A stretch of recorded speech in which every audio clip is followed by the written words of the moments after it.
Hi guys! Share ko lang. Sa wakas, nabili ko na itong matagal ko nang gustong bilhin na rice container.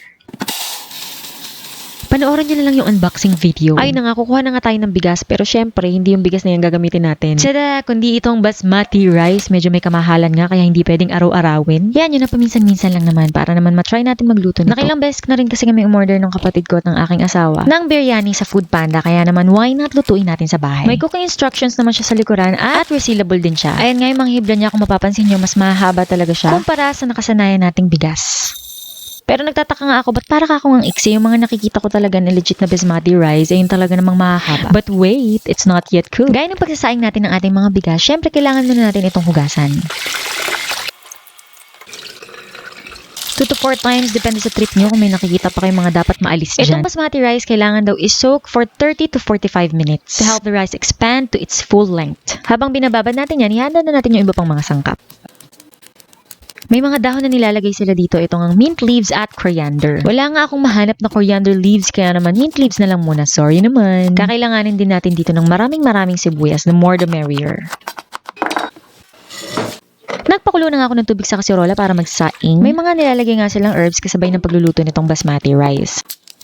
At yung available na nakita ko sa supermarket ay cardamom, cinnamon sticks, star anise, at cloves. Once na kumukulo na yung tubig, ilagay na natin yung mga herbs na yan at maglalagay din tayo ng asin. Haluin pagkatapos ilagay na natin binabad nating bigas. Siyempre, alisin natin yung tubig na pinagbabaran. Mabilis lang natin itong lulutuin, mga 5 to 10 minutes or depende sa kung gaano karaming isasaing mo. Remember na hindi natin siya lulutuing maigi, mga 90% cook lang. Kasi mamaya, iluluto natin ulit siya kasabay ng chicken. Bago nga ako magluto ng chicken, gagawin ko muna itong aking favorite na sauce. Maglalagay lang ako ng mayonnaise. Mas maganda sana kung puro Greek yogurt para mas healthy, pero konti na lang yung Greek yogurt ko. Kaya haluan natin ng mayonnaise. Salt and pepper to taste, garlic, honey, cumin, at konting tubig. Pagkatapos halu-haluin lang at ready na ang iyong napakasarap na garlic sauce. Actually, optional to guys, pero highly recommended dahil napakasarap niyang iterno. I divided the onion into 2 parts. Yung first part, yung mas marami, ipiprito natin. Fry it for 8 minutes or until light brown. Then set aside. Gagamitin natin yan mamaya pang toppings pag inassemble na natin yung basmati rice at yung chicken. Mamaya, mas magda-darken pa yung kanyang color.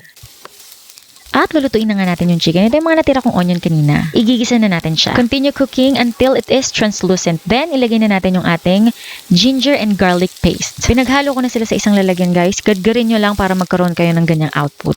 Ay! At ito na nga ang ating mga chicken na tinanggalan natin ng skin. Fry for 2 to 3 minutes in high heat or until light brown.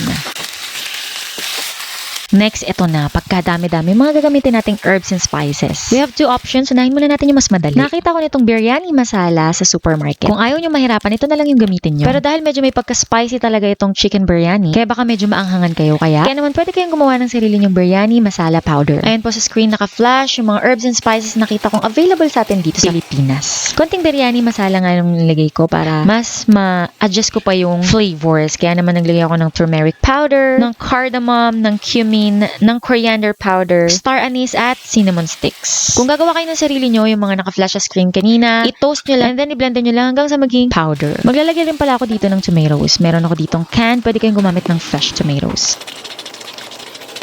Next, ilalagay ko na rin yung mga 1 cup yogurt.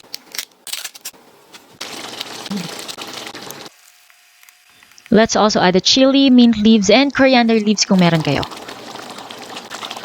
Cook for 15 to 20 minutes in low heat or until the chicken is tender. Love and care. Tender love and care. Ano daw? At kapag luto niya, hindi luto ko, charot lang. Huwag niyong papapakin, baka naman wala na tayong i-assemble. Ito pala yung rice natin, kanina pa naluto yan. Kung mapapansin nyo, tignan nyo naman, napakahaba compared dun sa hindi pa siya luto kanina. Again guys, make sure na 90% cook lang siya kasi lulutuin pa natin siya. Grabe, ang hahaba yung dito sa atin ang iiksi. Pero may kamahalan, mami, nako iiyak ang iyong wallet. Yung bili namin dito, mga 520 pesos, 2 kilos. Let's just arrange it in the pan. So, lalagyan muna natin kanina yung chicken, then basmati rice, mint leaves, coriander leaves, then yung fried onions. Tapos ulit-ulitin lang natin hanggang sa maubos ang iyong pasensya, char. Kasi gutom na yun. Cover it and cook it in low heat for 8 to 10 minutes. Again, ito na nga. This sauce is optional but highly recommended. Hinalo-halo lang natin para well-distributed yung sauce. Naku guys, tignan nyo naman. Napakasarap talaga at napakabango. Humahalimuyak. Don't judge me. Gusto ko lang talagang lagyan ng sauce kasi gutom na ako at gusto ko na siyang